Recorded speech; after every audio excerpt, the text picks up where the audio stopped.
After a 14-hour flight, I arrived home to find 103 strangers. My brother's surprise engagement party. Mom let out a gasp. Dad said, "Oh, you were supposed to come tomorrow then." We all concurred. He got your car as a wedding present. I refrained from arguing. The following day, I simply behaved differently. They all appeared. Without bidding farewell, they relocated 2 states away 2 weeks later. 3 layovers, a seat that hardly reclined, and 14 hours in the air. I just wanted to take a shower. Quiet. And perhaps the lasagna I had frozen before I left.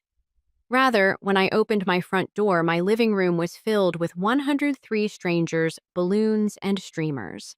Champagne flutes, raised mid-toast Bluetooth speaker blasting Taylor Swift, my brother in a tux, and a sign over the fireplace that read, "He said yes." The crowd barely noticed me. A few people glanced up, confused. One woman whispered, "Is that the guy from the pictures?" My mom was the first to react. She gasped loud enough to draw attention, then laughed nervously and said, "Oh, you were supposed to come tomorrow." Then my dad turned from the punch bowl and said almost casually, "We all concurred. He got your car as a wedding present." No one clapped. No one asked how the flight was. No one even offered me a drink. I refrained from arguing. I didn't make a scene. I didn't even ask what they meant by "we all." Agreed. I just dropped my bag by the coat rack and nodded inside. Something clicked shut. I smiled, nodded again, and walked upstairs. Didn't unpack. Didn't shower. Just sat on the edge of my bed. She was still on and opened my banking app. The first thing I did, remove my brother from the shared insurance policy. Then I checked the title to the car still in my name. I bookmarked the form to transfer ownership and left it inside downstairs. They cheered for him again. I heard my mom say, "This is everything I dreamed of." The lights flickered from the hallway mirror, the reflection of a family celebrating as if nothing had cracked. But something had, and I wasn't going to glue it back together this time. That night, I didn't sleep. I lay in my own bed, in my own house, while strangers danced in the living room below. But my mind wasn't on them. It was somewhere deeper, rewinding, unearthing moments I brushed off for years. This wasn't the first time. It was just the first time they didn't bother to hide it. I remembered last Thanksgiving, my seat accidentally given to a neighbor they wanted a real estate favor from. "We figured you'd understand." My mom said until I remembered the time they used my login to book a honeymoon for my sister without asking, then sent me a thank you card signed from all of us. And most of all, I remembered the time my dad called me at 2 a.m. because my brother had crashed his car. My car, and they needed a cover story for the insurance. I said yes. No one ever thanked me. That was the pattern I paid. They smiled. I showed up. They ignored me. I gave. They took. And every time I stayed quiet, they took it as confirmation that I was fine with it. That I was durable, replaceable, unshakable. But sitting there with the sound of clinking glasses below and the echo of your car is his wedding gift still ringing in my ears. I saw it all. The entire architecture of the lie they built. I wasn't a son. I was supply. They didn't see me. Just the things I could offer. A bank account with a name, a car with a title, a house with enough square footage for their parties. I started writing it all down. Not for revenge, for clarity. A digital autopsy of every time I'd been made invisible. Every time they'd asked without asking. Every time family was just code for use him. When I checked the photos they'd posted of the party, my house, my living room, my walls, I wasn't in a single one. No mention of me returning home. No. Welcome back. Just hashtags like hashtag best brother ever and hashtag future Langfords. I scrolled back to older posts, birthday dinners I'd paid for, weddings I'd flown to, hospital bills I'd covered. My name didn't exist in any of them. Like I was never there. Like I was just a ghost who left money on the table and vanished before the cameras came out. I thought about the car, the one they now claimed was a gift.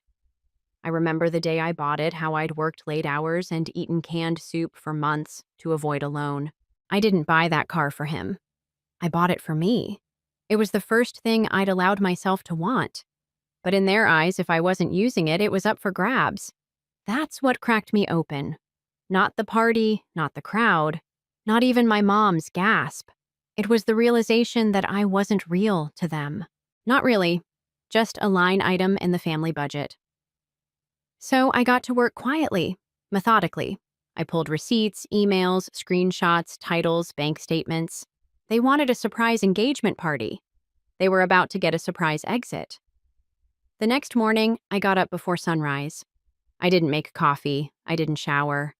I sat on the edge of my bed and stared at the wall like I was loading the mission plan in my head. They made a choice last night when they said it out loud. We all agreed. Your car is his wedding gift. They weren't asking. They weren't checking. They weren't considering. They decided. So did I. I logged into the insurance account first. The car was still under my policy. I removed it. Effective immediately. No coverage. Next, I went into the vehicle title registry. The car was mine. Fully, legally.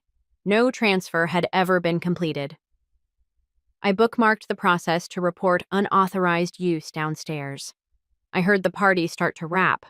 Boxes dragged laughter, fading plates clinking into trash bags. I stayed upstairs at 7:04 a.m. I pulled up our family phone plan. 5 lines, mine, my brothers, my parents, and the backup phone my dad used for travel. All paid by me. I transferred ownership of all lines to them. They had 72 hours to accept. Otherwise, the lines would be terminated. Then I logged into the home security system, the one I'd installed. Smart locks, cameras, thermostat, all under my management account. One click, suspend license, gone. I shut off their access to cloud backups, disabled the mesh Wi-Fi nodes I personally configured, killed the remote thermostat schedules that adjusted their house temperatures based on daily habits in less than 10 minutes. Their house went from automated smart home to a blank brick box. I didn't send a warning. I didn't write a note. At 9:17 a.m., my brother texted bro, the security cameras are down. Can you fix it? I didn't reply at 10:04 a.m. My dad called. I declined. At 11:02 a.m., my mom texted. The phones aren't working. Are you doing something? I closed the phone. They thought I was being petty. They thought this was about a car. They had no idea. I was just getting started. By noon, I'd contacted the bank to freeze the joint emergency fund we'd set up years ago when Dad had heart surgery. I was the primary. I froze it. I called the mortgage company. The house had been refinanced 5 years back with me as co-signer. I filed for removal. Given their current income levels, I knew they wouldn't qualify a loan. The process would trigger an immediate review.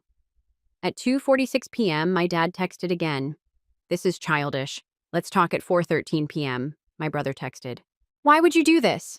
He needs the car. I did not respond. Instead, I contacted the insurance company again. Filed a stolen vehicle report because legally the car was still mine. I provided proof of title registration in the last known location. They told me to expect a follow-up. By the evening, the group text started.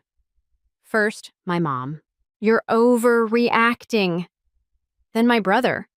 You were never really part of this family anyway. Then my dad. You think you can pull the plug and we'll beg? We'll be fine without you. I kept the messages screenshotted each one, organized them into folders. This wasn't about revenge. This was about finally enforcing the borders of a territory they thought was theirs. That night, I sent a single message to my cousin Mara. You were right. I've started pulling the systems. Her reply came instantly. It's about time. The next day, I called the IT company. I co-founded my parents' accounting firm. Their back end. I'd set up the entire architecture. I requested to terminate their access, affected immediately.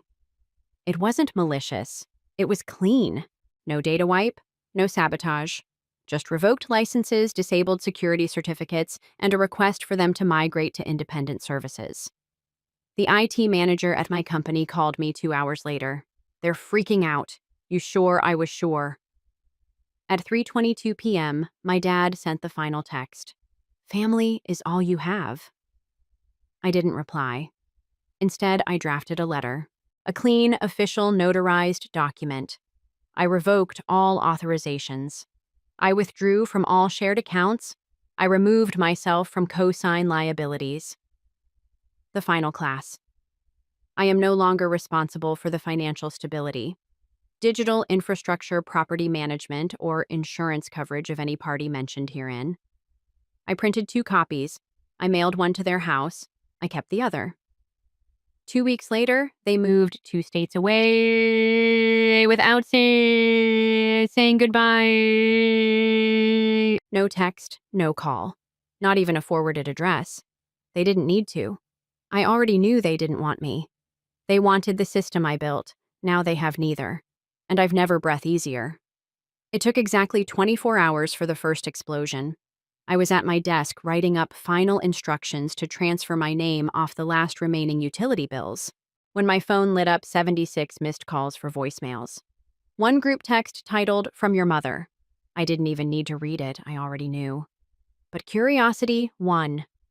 "You've gone too far. We were hurt, but now you're just being cruel. This is not how family treats each other. Come home, talk to us. We'll forgive you. Forgive me." That word lit something electric behind my eyes. Not rage, something colder, something surgical. By the second day, the narrative machine was in full spin. My brother posted a filtered photo of my old car, the one I'd reclaimed legally 2 days prior, with the caption, "Some people don't understand what sacrifice means. I gave everything for this family and got stabbed in the back." Comments poured in. "You deserve better. Blood doesn't make family stay strong." My aunt shared the post to her story tag. My mom added a crying emoji in the word heartbroken. They were positioning, playing victim, shaping the script, but behind the scenes, they were scrambling. By 4 p.m., I got an alert that someone tried to access the insurance portal using my old login. 10 minutes later, a call from the title bureau. "Mr. Langford, someone just submitted a dispute on the vehicle transfer. Are you aware I was?" They were trying to undo the last 2 weeks with panic and paperwork. They didn't know the digital threads were already severed. I'd rebuilt the house of cards and pulled my cards out that night. My mom left the voicemail long, teary, slurred in places. "You don't understand what you've done. You think you're safe now that they'll love you out there. But they won't. You'll always be broken. We kept you. We kept you safe when no one else would. And this is how you thank us." She hung up with a sob. At midnight, my sister texted, "We're still your family, even if you hate us." Then the flip. "But you were always selfish. This is who you are. You deserve to be alone." There it was. They pleaded. Then they blamed. Now they've withdrawn completely. Day 3. Full offensive. My cousin Ellie called me shaking. "They had a family dinner last night," she said. "Your mom stood up like she was delivering a eulogy. Said you've gone off the deep end. Said they're worried you'll hurt yourself." I laughed, not because it was funny, but because it was so predictably manipulative. "Did she mention bricks were the part where I gave them free insurance security cell service for 7 years?" Ellie went quiet. Then she whispered, "No. She said you changed after college, that you're unstable, that they tried everything." I thanked her for calling, and I made a folder. Defamation counter. Filled it with screenshots, security footage, bank statements. Every contract they signed in my name. Every voicemail. By that night, I got a call from a number I didn't recognize. It was the local pastor. "I've had your mother in my office in tears," he said. "She said you've isolated her, that you canceled their mortgage. Is there any truth to that?" I didn't yell. I didn't defend. I said one sentence.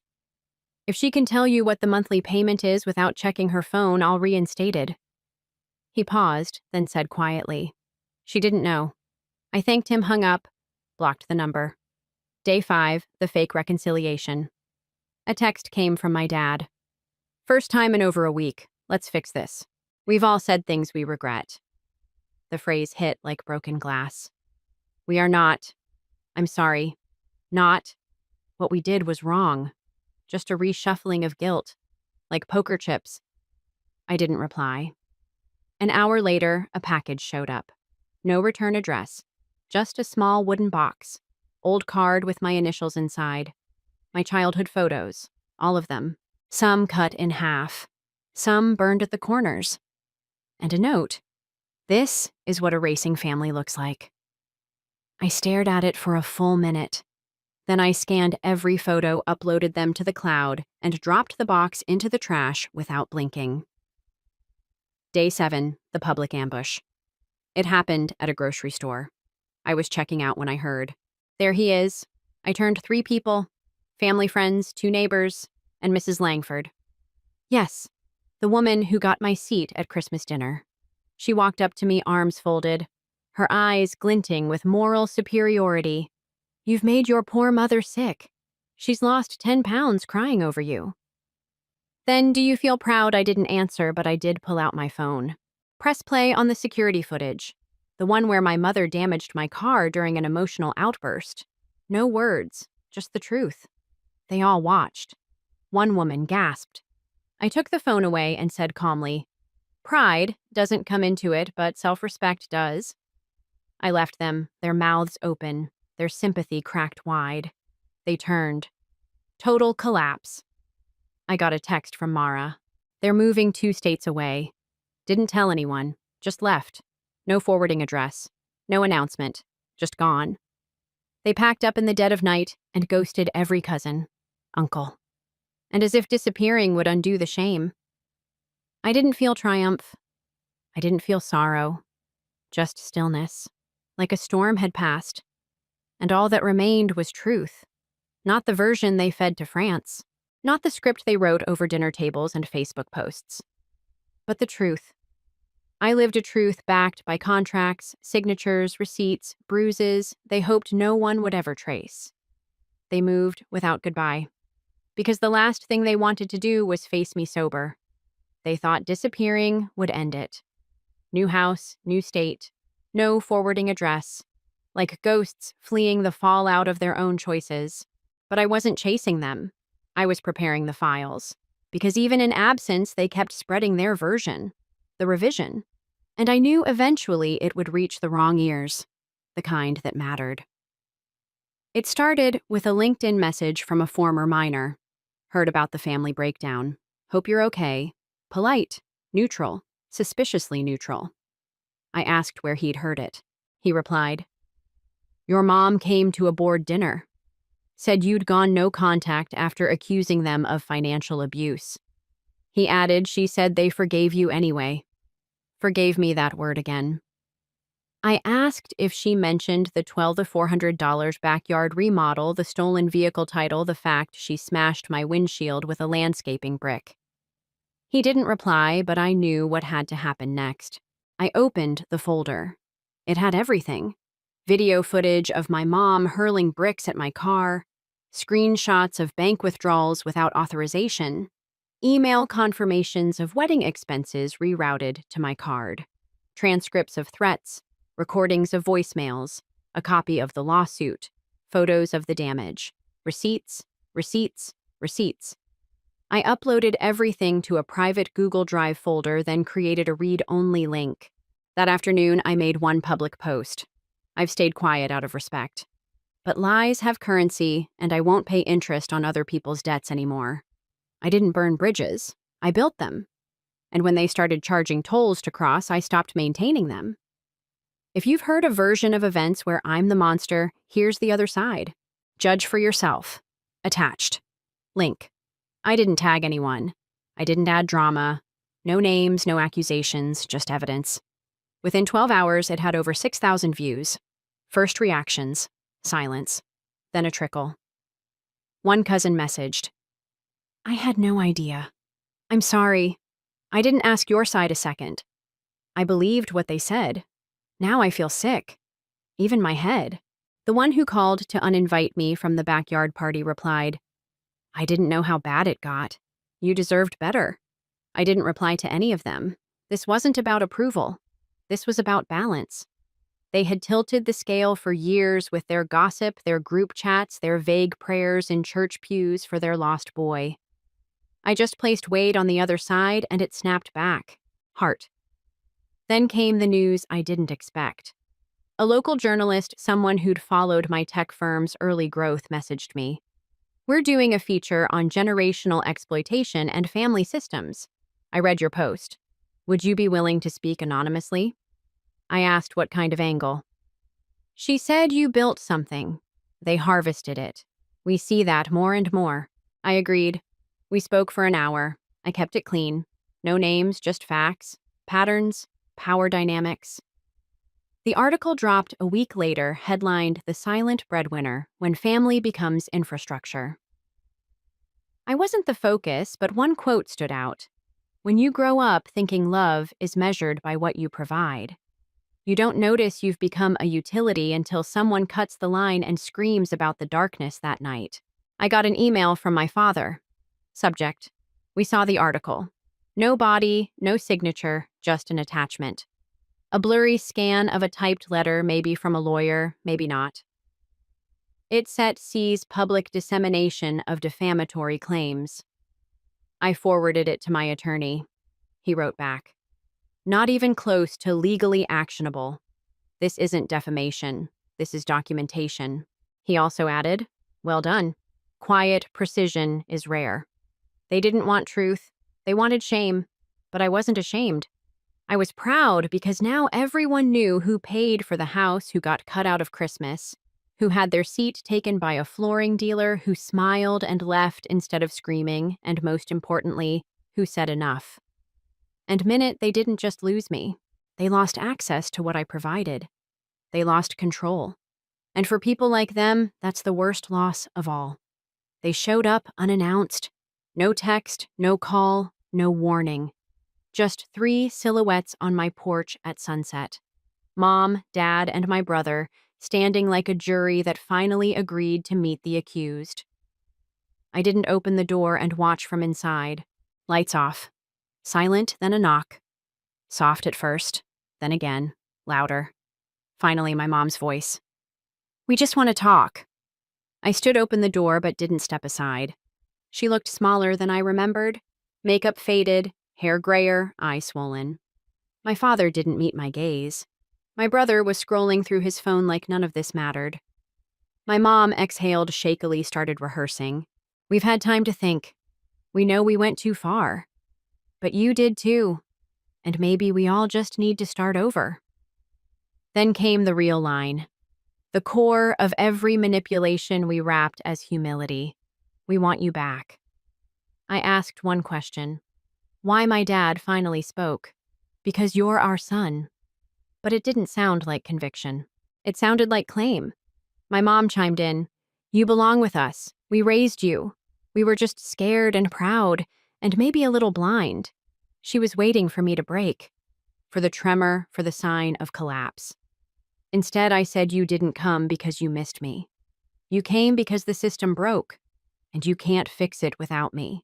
My brother finally glanced up, smirked. Are you seriously doing this? Still? I turned to him, flat voice. You took the car without asking. It wasn't yours to take. He shrugged. You weren't using it. There it was, still unchanged. My mom tried again. Please, just dinner one night as a family. I let the silence stretch long enough to feel like a decision. Then I said it. You didn't lose the dinner. You lost me. She blinked, like the words didn't compute. I added, calm, steady. I didn't leave because of money or a car or a party. I left because every time I showed up, you made me invisible. I was never your son. I was the balance sheet, the tech guy, the emergency fund. You raised me to be dependable and then hated me for depending on myself. I'm not angry anymore. I'm not bitter. I'm just done. No one spoke. Not even my brother. My mom's voice cracked. But we're trying. Isn't that worth something? I shook my head. Trying means change. You came here to reset, not to grow. You want me back? Not because you love me, but because life without me is harder. She finally cried real tears this time. My father tried to pull her back, but before they turned away, I added, This isn't punishment. It's protection for me. and then I closed the door. Soft, final. No slam, no scream, just silence. Not empty, not cold, but clean. Story 2. My mother supported my half-sister after she deceived me into paying her tuition and then falsely accused me of stealing until one move ruined their carefully planned lie. As a 27-year-old woman, I made a significant commitment to assist my 19-year-old half-sister Jenna with her college education. However, a recent event caused me to reevaluate everything. I'll give you guys the backstory and let you decide whether or not I'm a complete jerk because I'm not even sure where to begin. All right, so to start, Jenna and I have different fathers, but we have the same mother. Jenna is from Mom's second marriage, and I'm from her first. In spite of this, we have always been like sisters. The whole half-sibling thing never seemed to matter. Being the eldest, I've always taken care of her.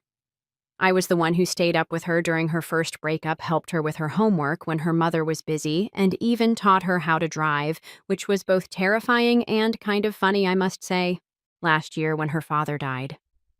I was standing right next to her. I did everything I could to be her rock while she was inconsolable. I take her out for ice cream to lift her spirits, drive her to her grief counseling sessions, and even let her vent to me about things I couldn't resolve. I genuinely believed that we shared a bond that would ensure we would always support one another no matter what. Then, however, things began to change. From being the kind, vivacious child I grew up with, Jenna suddenly seemed to believe that everyone was against her. She went on the defensive and began accusing her friends of stealing small accessories and makeup or borrowing clothes and failing to return them. She called me to complain about how so-and-so likely handled this and how they could have betrayed me in such a way. I was also unsure of how to react. Half the time. To be honest, I never confronted her about it because I assumed it was just her grief speaking. Perhaps I ought to have hindsight. My life was going well in the interim. I finally started saving for post-graduation studies after graduating from college and landing a good job, after struggling for years. Things seemed to be improving at last. After that, Jenna was accepted to a nearby college. Everyone was ecstatic. Mom was practically giddy, but she wasn't doing well financially. She had been devastated by the loss of her husband, and she simply could not afford Jenna's tuition. Mom then asked if I could assist. Naturally, I said yes. My sister is Jenna, and family supports family. As long as Jenna worked part-time to pay for her own expenses, I promised to pay for her tuition. Since the school was close to my flat, I also offered to let her live with me for free. At the time, it seemed like a good plan, but I had no idea how much stress it would cause. The thing is this: I would have to make sacrifices in order to help Jenna. No more going out on the weekends with friends or making impulsive purchases. However, I was okay with that. I wanted to give her the opportunity to concentrate on her studies without having to worry about money. When Jenna moved in, I assumed we would handle this new chapter together, just like we always had. I didn't anticipate it. After a few weeks, she began hanging out with this new group of friends, which seemed strange to me at first, but at first it felt like a fresh start for both of us. They were disrespectful, noisy, and irresponsible. They would arrive at my flat at any time, behaving loudly and irresponsibly as though it were their place rather than mine. Since she's only 19, I initially tried to be laid back about it, but perhaps I was coming across as too rigid. However, the more I observed them, the more I felt uneasy. There was something shady about them. I'm not sure what kind of people you wouldn't trust with your belongings for an extended period of time. I once saw one of them prying into my kitchen cabinets as if they were trying to find something. I finally said something to Jenna after listening to their nonsense for a few nights. Her friends seemed a little suspicious when I told her that I didn't feel comfortable with them frequently visiting. What did she say? "Who I hang out with is none of your business." Cool. Fantastic. I adore that. I didn't want to argue with her or give the impression that I wanted to take charge of her life, so I bit my tongue and let it go. However, I secretly feared that something about them was strange, as though they were on to something dubious. Coke. Perhaps. I didn't have proof, so I kept it to myself. To make matters worse, Jenna wasn't exactly pulling her weight. She wasn't looking for a part-time job like we'd agreed, and she wasn't contributing to the housework either. I started feeling more like her maid than her sister. I didn't want to nag her, but it was frustrating. I was sacrificing a lot to help her, cutting back on my own, spending, skipping out on trips with friends, and putting my post-grad plans on hold. The least she could do was meet me halfway right around the same time I finally managed to buy a car. It was a used sedan, nothing fancy, but it was reliable and got me where I needed to go. I'd been saving for months, and it felt like a huge accomplishment. I called Mom to share the news while Jenna was sitting next to me on the couch, casually scrolling through her phone. "Mom, I finally got the car," I said, excited. "I just need a little more cash to finish paying it off, but it's almost done." Mom sounded so happy for me. "That's amazing. My dear, you've been working so hard. I'm proud of you." Jenna didn't say anything, just kept scrolling, and I didn't think much of it. It wasn't a big deal or some kind of secret. I was just proud and wanted to share the moment. For a brief moment, I thought maybe things would start looking up. I had my car. Jenna was settling into her new life, and I figured we'd find our groove eventually. I even thought the car might be something we could bond over. A little milestone moment for me. And a way to make her life easier too. I mean, I was driving her to school and on errands. It wasn't just for me, but instead of being happy for me. She started acting different, more distant, more irritable. She wasn't outright mean or anything, but her tone was off, like she had something to say, but wouldn't say it. So, yeah, we were already on shaky ground before that incident, which changed. Everything happened. We had planned a little trip to the lake to celebrate the car. Nothing fancy, just a chill day out. I thought it would be a good way to reset things, maybe talk and get back to how we used to be. Jenna seemed excited, which was rare lately, so I was looking forward to it. The morning of, we started packing up the car. I was gathering snacks and blankets while she grabbed her stuff. That's when I heard her yell from her room. It wasn't the usual noise or dramatic yelling I'd gotten used to. It was full-blown panic. I dropped what I was doing and rushed over, thinking she'd hurt herself or something. She was standing in the middle of her room, tearing through her bags like a maniac. Clothes were flying everywhere.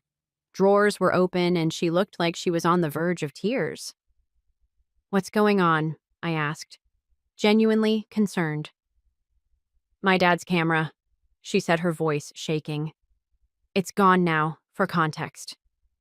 This wasn't just any camera. It was a vintage gold plated like a Lexus that was worth thousands, and it had been in her dad's family for generations. She told me about it before. Our dad used to take photos with it when she was a kid, and how it was one of the few things she had left of him. I knew how much it meant to her, so I immediately started helping her search. We tore her room apart, then the living room, then the car. Nothing. It was like the camera had vanished into thin air. I asked her if she was sure she brought it with her when she moved in. She froze for a second, like she was considering the possibility, but then shook her head.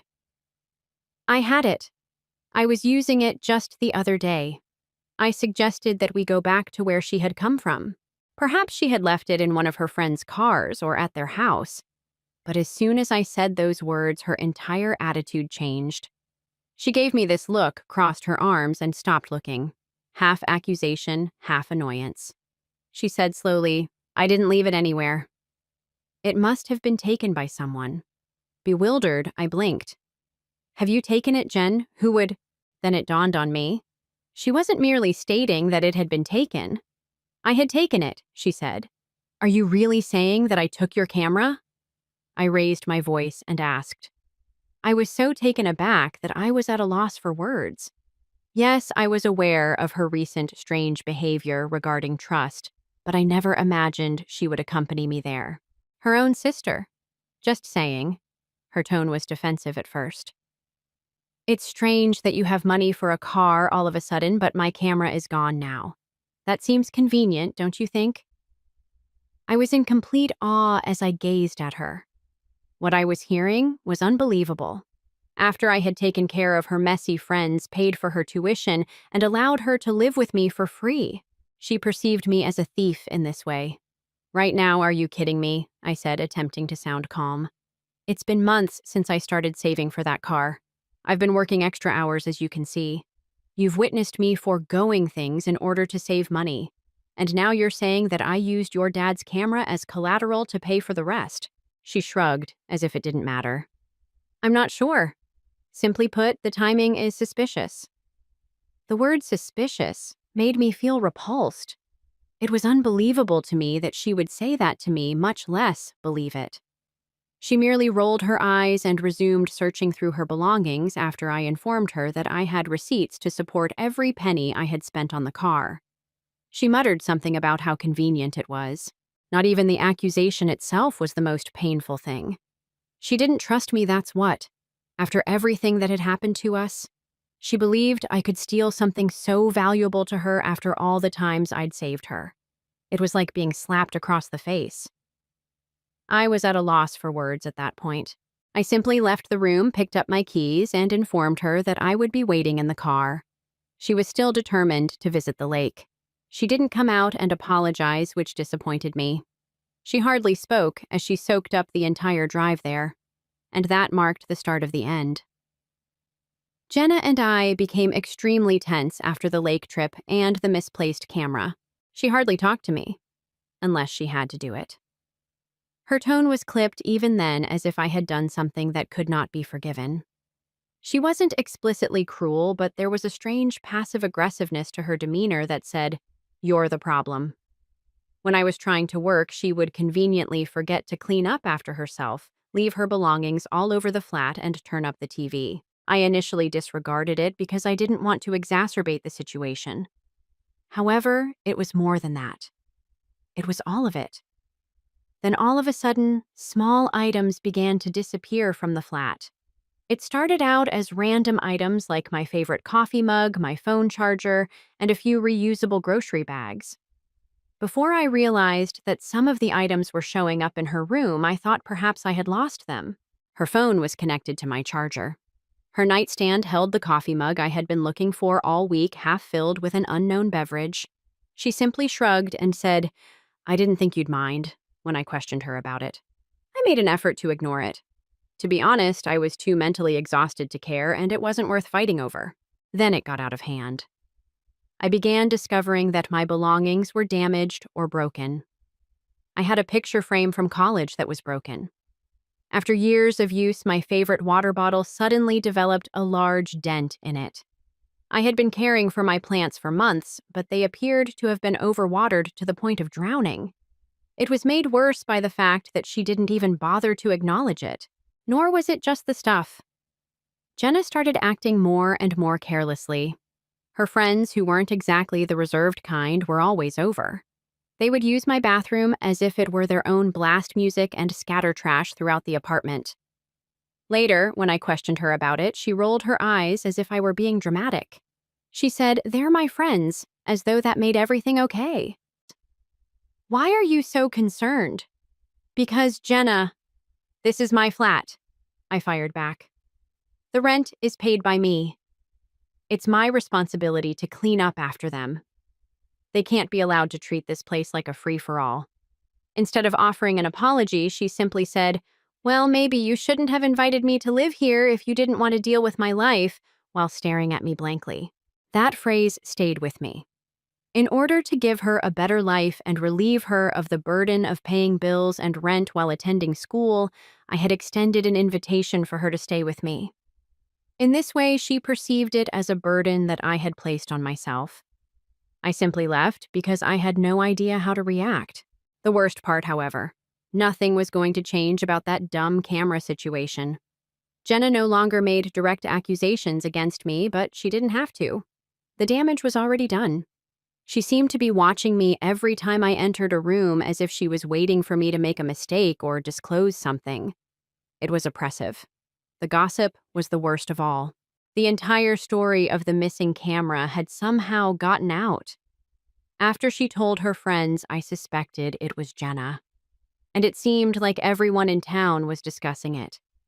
The gossip machine was in full swing because everyone in the small town where I live knows everything about everyone else. It's faster than the local internet, I can assure you. I would feel like the protagonist of a bad reality TV show as soon as I walked into the grocery store. Remember when Regina spreads the rumor about Janice in Mean Girls? Yes, I was that person. But it was aisle 5 next to the cereal rather than a high school cafeteria. I was suddenly the target of whispers behind my back at work and side-eye at the grocery store. Even my boss pulled me aside to give me the tea, not to reprimand me. Fortunately, she stayed out of the gossip even though she loves it. Since I knew I hadn't taken the camera, I initially dismissed the charges. However, it became more difficult to ignore the stares as the whispers grew louder. I began to doubt myself. What if I had moved it by mistake? When I was assisting Jenna with unpacking, could it have fallen into one of my bags? I replayed every moment from the last few weeks trying to figure out if there was even a shred of truth to what she was saying. To be certain, I even began looking through my own shelves and drawers. The pressure was starting to get to me even though it felt absurd. I began to question whether I had made a mistake because everyone seemed so certain that I had taken it. I even started looking through Reddit posts at one point to see if anyone else had experienced a similar situation. My life was ruined when my sister accused me of stealing. Didn't get me a lot of results, but the comments on similar stories were a mix of cut her off and family as family. You have to forgive. Super helpful, right? I closed the app and immediately felt worse. Deep down, I knew I hadn't done anything wrong, but it didn't take long for Jenna's dad's family to get involved. They were furious, of course, and they didn't bother to hear my side of the story. I got phone calls from relatives I hadn't spoken to in years, all demanding to know how I could do this to Jenna. They called me selfish, untrustworthy, and a terrible sister. I tried to explain that I didn't take the camera, but they weren't interested in listening to them. I was guilty, and that was that. I even started getting messages on social media. People I barely knew were commenting on my old posts, calling me a thief and a liar. Some of them weren't even subtle about it. They tagged me in posts saying stuff like, "Some people will do anything for money." It was humiliating. I ended up deleting my Facebook account altogether because I couldn't take it anymore. Meanwhile, Jenna just carried on like everything was normal. Or at least like this whole thing wasn't affecting her. She still went out with her friends, still acted like I was overreacting about everything. Anytime I tried to bring up how much this was hurting me, she'd shut me down with some passive-aggressive comment like, "Well, maybe if you didn't have something to hide, people wouldn't be talking." It got to the point where I started avoiding her entirely. I'd leave for work early and stay out late just to avoid being in the apartment at the same time as her. I even started eating out more even though it was killing my budget, just so I wouldn't have to deal with her attitude at dinner. I didn't know what else to do. Talking to her didn't work. Ignoring her didn't work. And the worst part, no matter how hard I tried to prove my innocence, it didn't matter in her mind. And apparently, in everyone else's, I was guilty. I tried to talk to Mom about it, hoping she'd help me figure out what to do, but even she seemed hesitant to get involved. She's been through a lot. Mom said like that. Excused everything. Maybe she just needs some time to calm down. "Calm down," I snapped. "She's accusing me of stealing Mom. She's trashing my apartment. She's letting her friends treat this place like a frat house." "How is that okay?" Mom sighed. The kind of sigh that says she's too tired to deal with this. Eventually, she said, "I'll speak with her. However, you must exercise patience. She is still in mourning." Patience, I wanted to yell. All I had done was be patient.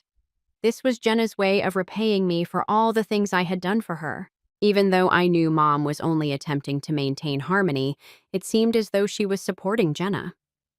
The situation continued to worsen until I eventually lost it. When one of Jenna's aunts from her father's side called me, everything came to a head. It had been years since I had spoken to this woman. To be honest, I was unable to recall her name, but she was a hottie. She made it clear to me that they would report me to the police for theft if I didn't return the camera right away. An actual police report. I was in complete shock. It nearly made me laugh. She interrupted me as I attempted to clarify that I didn't take anything and that they lacked evidence. She yelled, "Your excuses don't matter to us. You will be held accountable for your disrespect to our family." That call stoked my passion. I had finished being patient, quiet, and most definitely allowing Jenna to drag me through the mud. This was no longer her trivial gossip. This was a serious matter. My career reputation and everything else could be destroyed if they followed through on this report. I was prepared to stop it when I got home that night. I went directly to Jenna's room and flung open the door. She appeared to be completely carefree as she scrolled through her phone while lying on her bed. It made my blood boil to see her so composed, as if she wasn't out here ruining my life. Now we had to talk. I spoke, attempting to maintain a steady tone. She spoke in that phony, naive tone she had mastered without even checking her words. "Your dad's family is threatening to report me to the police because of your baseless charges, so I balled my fists. Jenna, you have to fix this. Now." At last, she raised an eyebrow as if I were the one who was being irrational. "Why ought I to?" She shrugged her shoulders. "It works for you." My mouth fell open. "It works for me." "Are you serious now?" "You made yourself look guilty," she said in a dismissive, flat voice. "Perhaps people wouldn't suspect you of stealing the camera if you weren't so suspicious about your car." That was it. I was at my breaking point. "Jen, are you serious? All I've done is assist you. Your tuition is covered by me. I gave you free housing here. To make your life easier, I've given up everything. And you pay me back like this by disparaging me and making everyone hostile." She gave an eye roll. "Perhaps you ought to have considered that before robbing me." Her words' sheer audacity made my chest tighten, leaving me feeling both angry and devastated. "Leave immediately." Every word I said was louder than the last. "Gather your belongings and depart. I've finished this. You're finished here." Her expression hardened after a moment of shock, as if she didn't believe I had it in me. "All right," she said, getting to her feet. "In any case, I don't need you." I shook with rage and bounded out of the room. I was no longer even able to be in the same room as her. Grasping the counter for support, I made my way to the kitchen. I was shocked that this was the situation. This was the conclusion of everything I had done for her. I heard the banging at that moment. Full-on destructive pounding, not stomping or thuds. My throat tightened with my heart. Jenna was running across the driveway like a complete maniac when I ran to the window, holding a baseball bat. Why on earth is she doing this? As I struggled to unlock the door, I murmured to myself. I had just stepped outside when I heard the bat smash into my car with a sickening crack. She continued. She expertly drew the bat back and swung once more, this time causing a large dent in the hood. For a moment, I froze, utterly stunned. "Jen!" I hurried over to her and yelled, "Why on earth are you doing this?" With a smug expression on her face, she turned to face me while holding the bat firmly. The neighbors came out to witness the drama as she swung it without saying anything and slammed it into the side of my car with a loud thud. I stared at the dent she had just left and my stomach fell. "What's wrong with you?" I screamed, my voice trembling with shock and rage. She put the bat on her shoulder and grinned.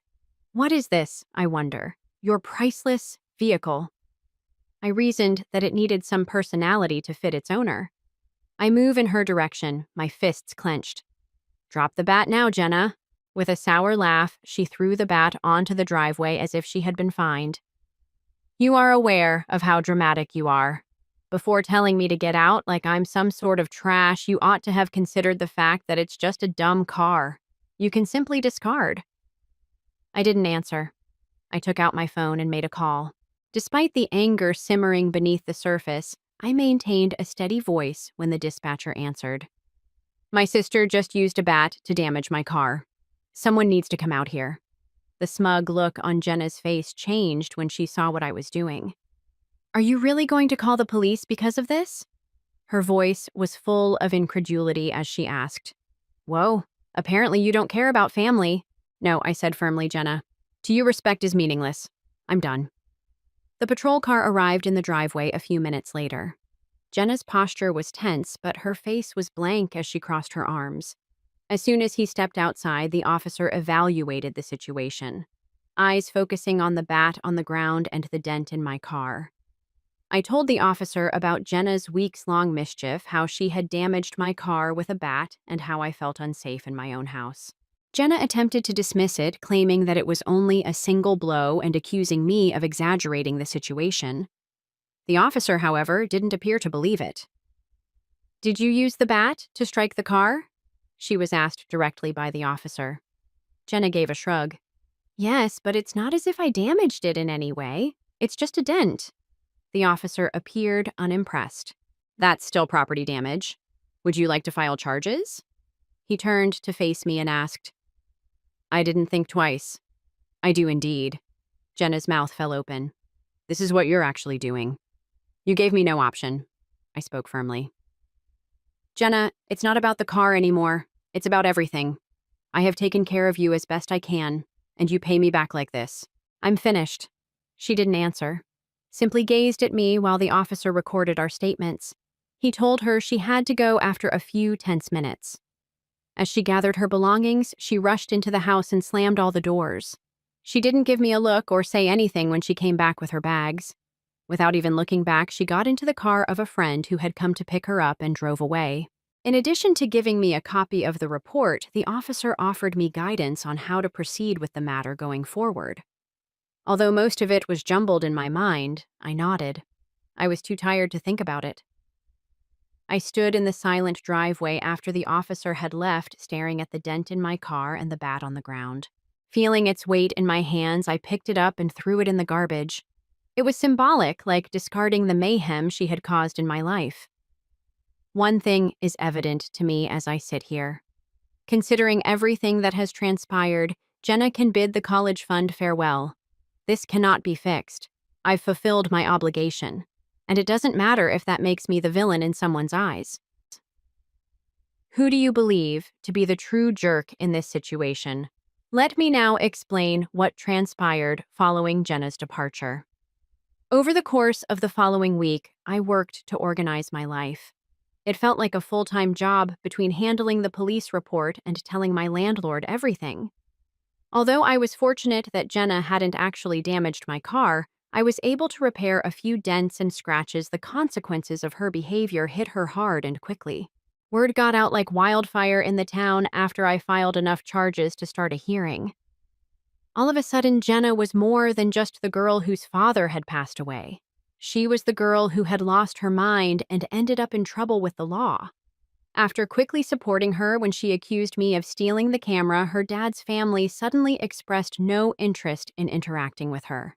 As though she were a social outcast, the same individuals who had threatened to file a police report were now avoiding her. However, they did not offer me an apology.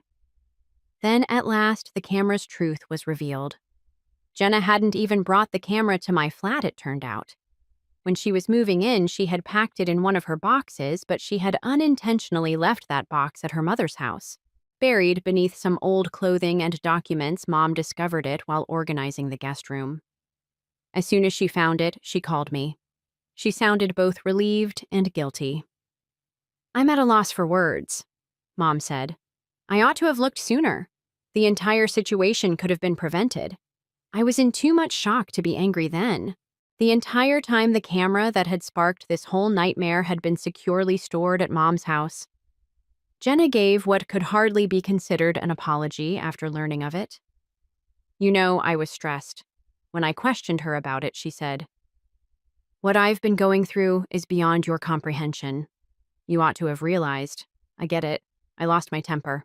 I was accused of stealing by you. My name was stolen. You're telling me that I should have realized that I had attempted to wreck my car. Do you mean me?' She had no real response. She simply walked away after muttering something about being overwhelmed, as if that would make everything better. However, the harm had already been done, and Jenna was beginning to pay for her deeds. She now had a record as a result of the charges I filed, which made it difficult for her to find a part-time job to pay for school. She also couldn't afford to continue attending classes without my assistance with her tuition. She ultimately had to drop out completely, which only served to feed local rumors.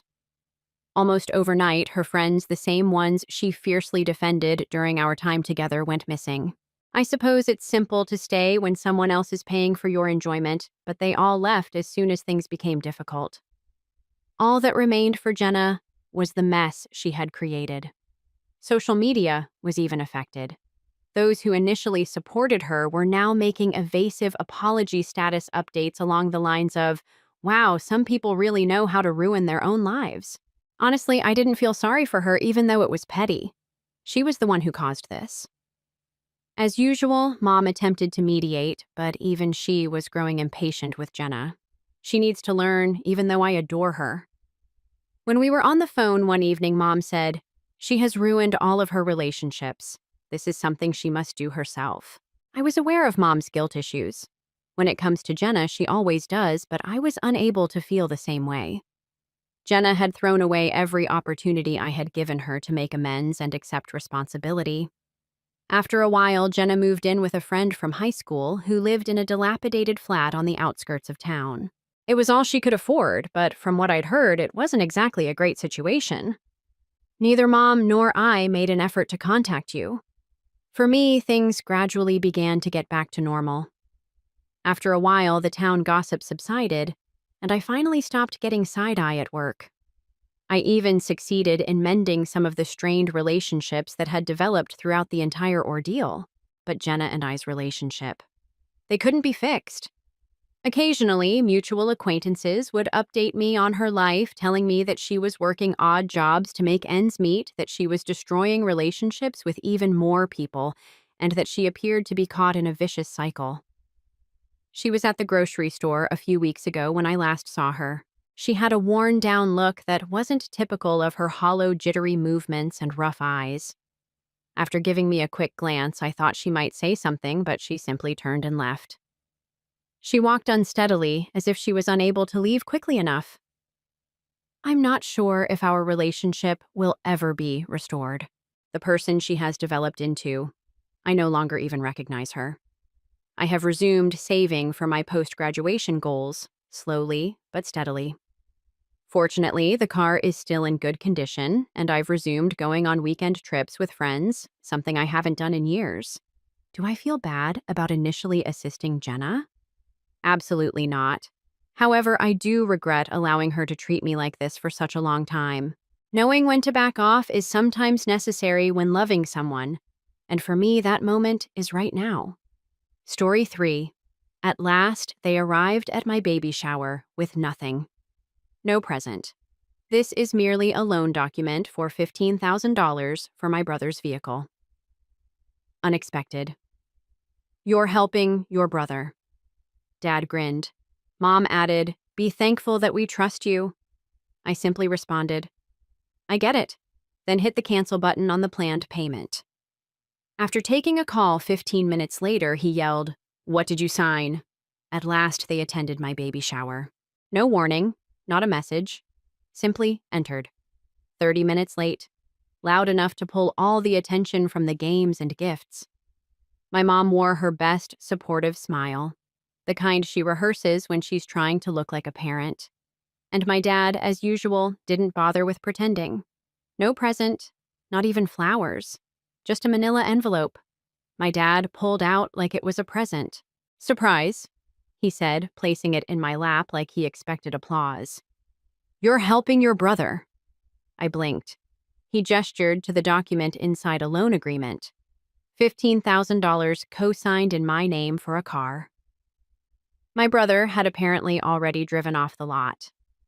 My mom chimed in, touching my shoulder like we were sharing a proud moment. "Be grateful. We trust you." This is a big deal for him. That's when it hit me. They weren't asking. It was done. Scheduled to process Monday morning, my signature had been forged. Or worse, lifted from the times they'd needed help with paperwork before. The room was still buzzing with party chatter, a table of cupcakes, untouched pink decorations swaying under the AC.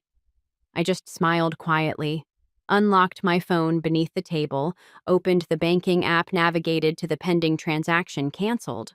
That was it. 15 minutes later, my brother's phone rang.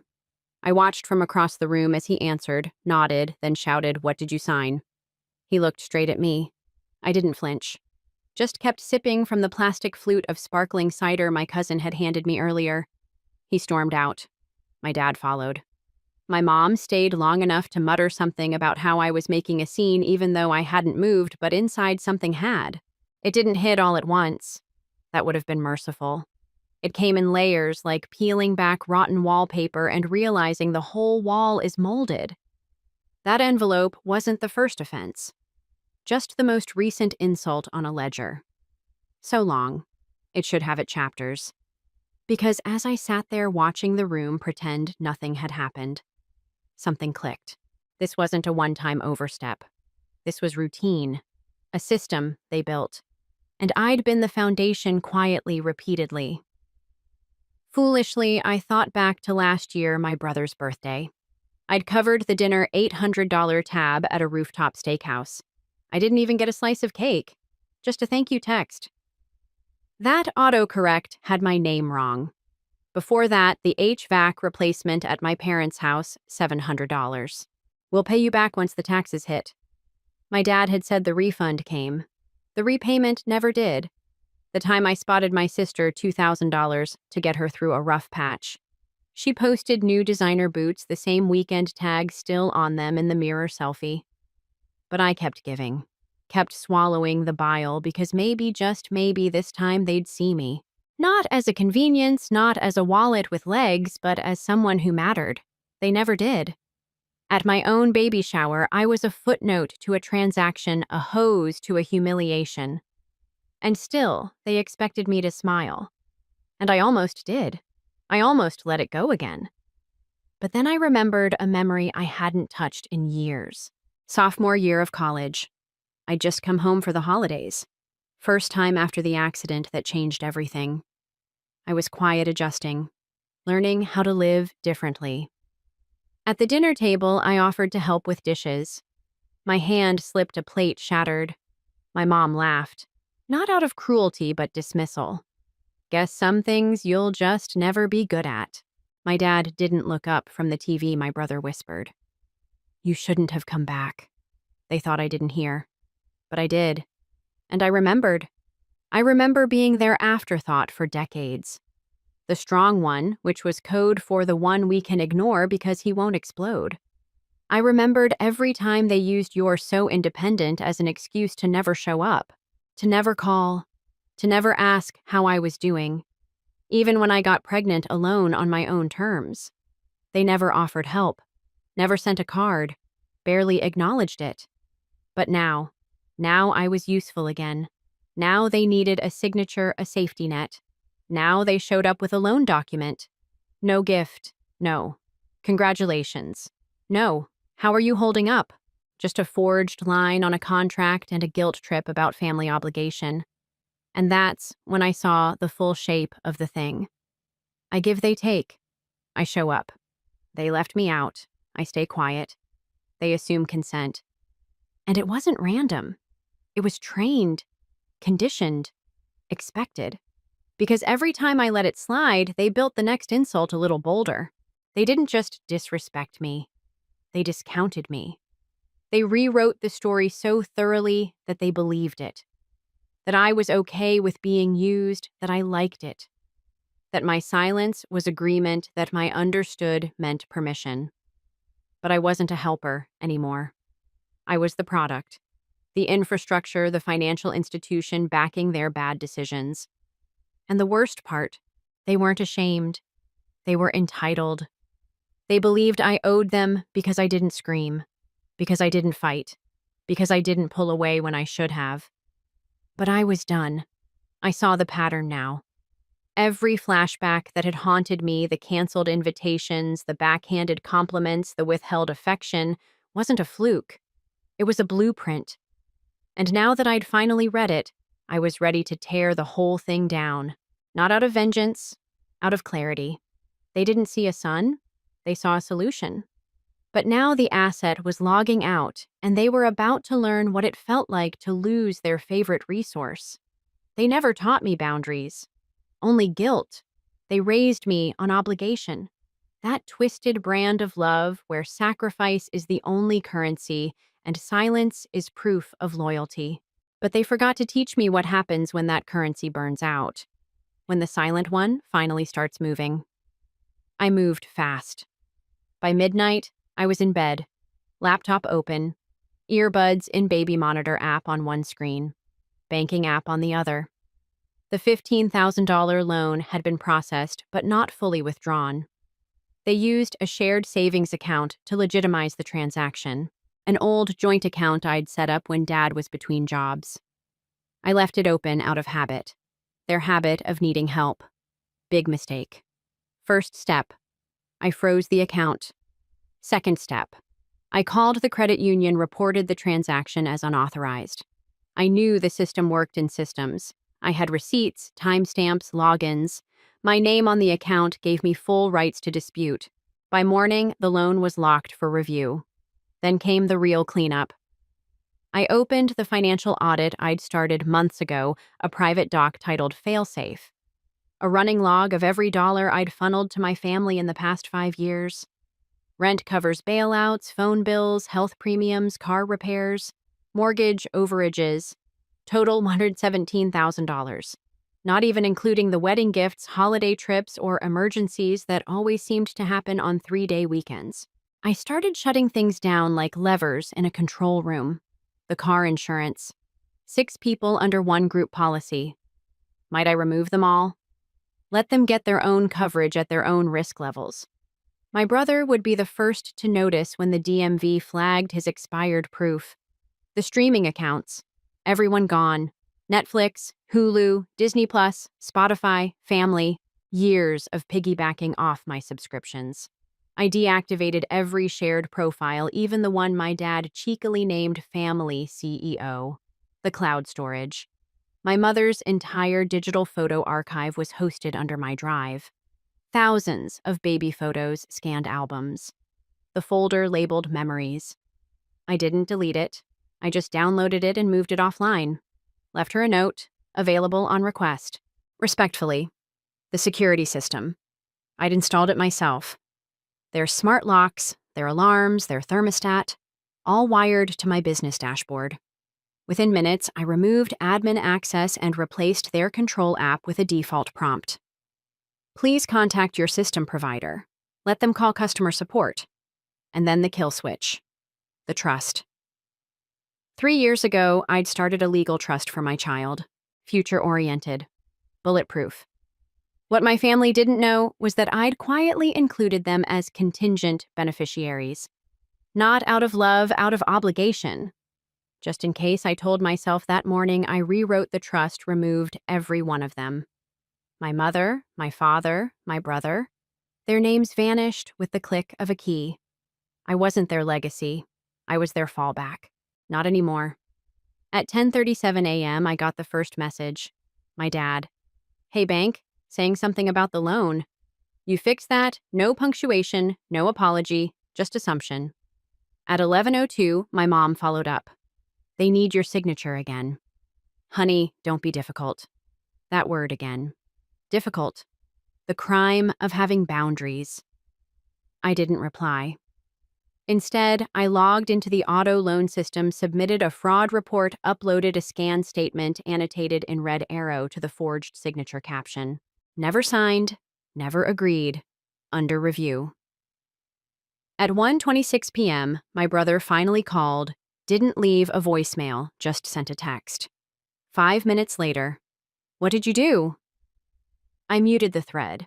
Then I opened my personal document vault one by one. I exported copies of every agreement I had ever co-signed, supported or backed for legal proof. Just in case I wasn't cutting ties, I was keeping records. Let them explain to a judge why they forged a signature on a financial document tied to a newborn's future. By nightfall, I'd reassigned all access rights to my baby's emergency fund, moved our healthcare proxy to my lawyer, and rerouted every tech service in their home to a third-party vendor. They'd always said I was so organized, like it was a hobby. No, it was self-defense. And now it was off. It's the house of cards they built on my silence. Collapse was inevitable. I just removed the last pillar. The best part, I still hadn't said a word to them. No speech, no fight, no drama. Just one quiet message to the loan officer handling the review. If they contact me directly, please escalate. By 9 p.m., my mom called again. Then my dad, then my brother. I didn't answer because this wasn't the conversation phase. This was the consequence phase. I didn't expect an apology. I expected noise. And that's exactly what I got. It started with the group chat when they hadn't used since Grandma's funeral suddenly reactivated like it was a family lifeline instead of a landmine. My mother opened the thread with, "We need to talk." This has gone too far. No subject, no salutation, just panic in Times New Roman. My father followed with, "You've embarrassed us." That loan was a gesture of trust, not betrayal. Then my brother, barely trying to contain his rage, "You made things worse for me. You should probably look into this before it escalates." They weren't ashamed of what they did. They were frustrated that things didn't go as expected. The messages came in floods, voice notes, screenshots, warnings, accusations. I watch it all in silence, standing in my kitchen bottle feeding my daughter while they melted down on screen. They thought I'd reply. They thought I'd cave. Instead, I took a screenshot of every message, every accusation, and forwarded them to my attorney. No commentary. Just as discussed. Here's documentation. An hour later, they switched tactics. Phase 2. Pity parade. My mom started sending sad photos. Her crying. A blurry pic of my dad holding his head in his hands. A snapshot of a casserole on the stove with a caption, "We made your favorite. Please come over." They really thought baked pasta could erase fraud. Then came the messages disguised as confession. "We were just trying to help your brother. He's going through a lot. You've always been the stable one. We counted on that. Why can't you just understand how hard it is for us?" But none of it was about what they did. It was about how I responded. Because in their minds, the real betrayal wasn't the unauthorized use of my signature. It was the silence. My refusal to engage broke them in ways no shouting ever could. They prepared for a fight. They weren't ready for the absence. And that's when phase 3 hit. They struggled when others started asking questions.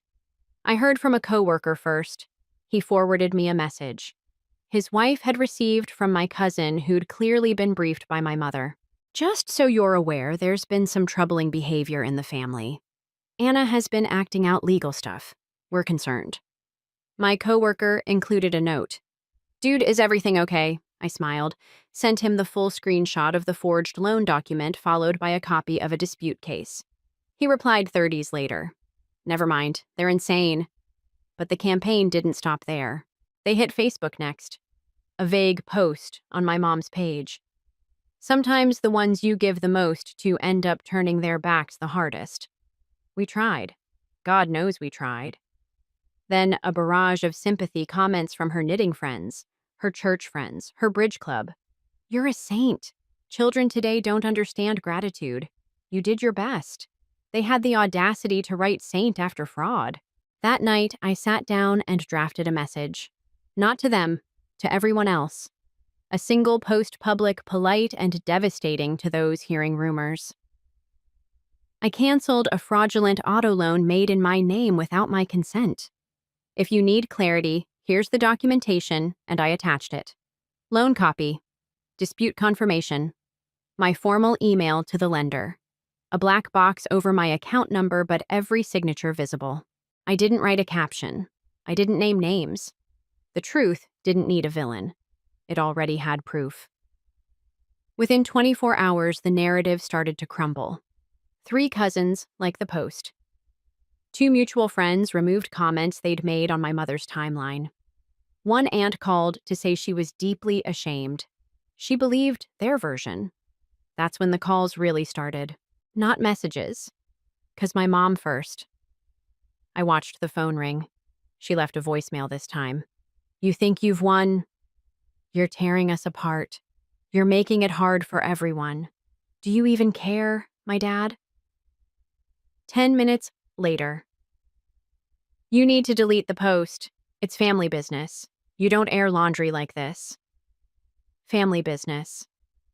That phrase they use like a muzzle. Like a shield against consequence is they didn't want resolution. They wanted reversal. They wanted me to pretend it didn't happen again. But the dam had broken, and I wasn't interested in plugging leaks anymore. Then came the final escalation at 2:17 a.m. I got an email from an address I didn't recognize. No subject line, no greeting. Just a PDF attachment labeled loan options. Underscore. Reconsideration. Underscore. Alternate terms. .pdf. Inside, a revised agreement. My name removed my brother's signature. Added $15,000 a line at the bottom. This supersedes all previous drafts and a note in plain text. This